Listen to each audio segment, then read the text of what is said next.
I believe that it is beyond any doubt for any sensible person to realize that not only is the United States providing the financial cover, military cover, political cover for these terrorists through our proxies, but we've also, in pure technical sense, provided the training for these people in Jordan and Turkey. Another one of our best friends has been shuttling these psychopaths across the country from Turkey into Syria for a long time now. So, the idea that the West is actually fighting a war against ISIS is beyond ridiculous. There is a war that is becoming global, that is being waged against civilian populations in particular. It is a form of neo-imperialism and neo-colonialism which aims to divide and conquer European and Middle Eastern and African and the world's population for that matter, and to make them submit to a global order that does not serve the interests of most of the people on this planet, but that does serve the interests of a very few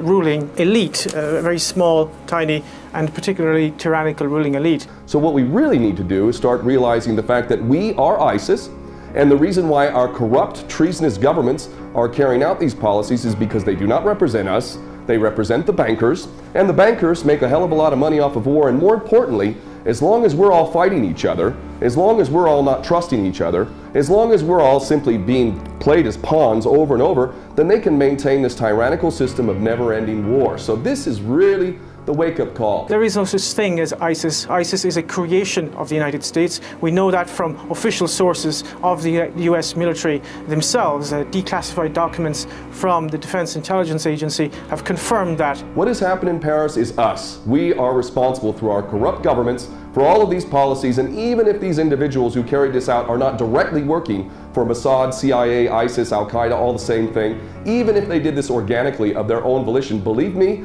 that is exactly what our so-called governments want. There is no war on terror.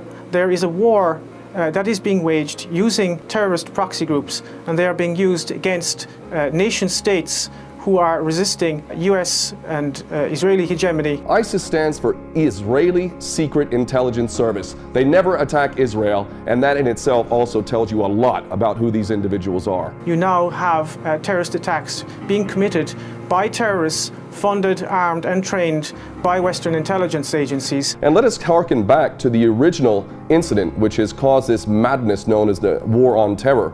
The so-called 19 hijackers and Osama bin Laden is one of the greatest fairy stories ever created. The idea that this man in a cave in Afghanistan on dialysis was masterminding this incredible operation in the United States with 19 so-called hijackers wielding box cutters, that these people are responsible for this event in defiance of the greatest military machine in the history of mankind, never mind all of the evidence that's come forward that makes the official version of 9/11 beyond ridiculous. Muslims did not carry out 9/11. In fact, those who blame the Muslims, primarily the Jewish supremacist Zionist-controlled media of America and the government which is controlled by these Zionists in America, all of them parrot the same ridiculous, tired old line that Muslims are responsible. They're very worried about the new media that has emerged in recent years, and they are very worried about the alternative media.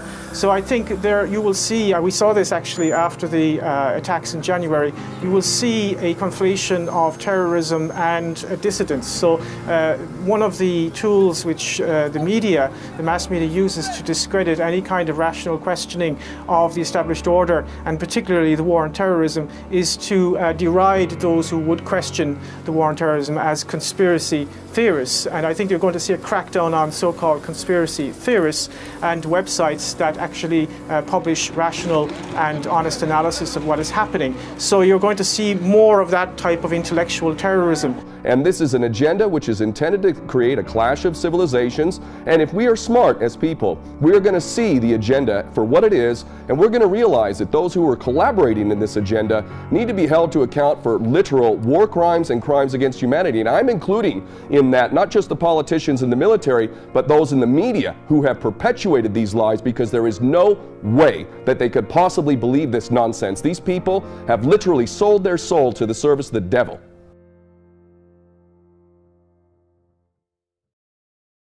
Le matin même, le SAMU avait organisé un exercice sur des attentats multisites. Est-ce que vous étiez quand même prêt à l'importance de ces attentats? Marina, c'est quelque chose qui lorsqu'on l'évoque maintenant, paraît irréel. Depuis plusieurs semaines, nous travaillons, depuis la rentrée, des scénarios. Et parmi les demandes que nous avions eues, de nous préparer, eh bien, il y avait la demande de fusillades multiples sites dans Paris.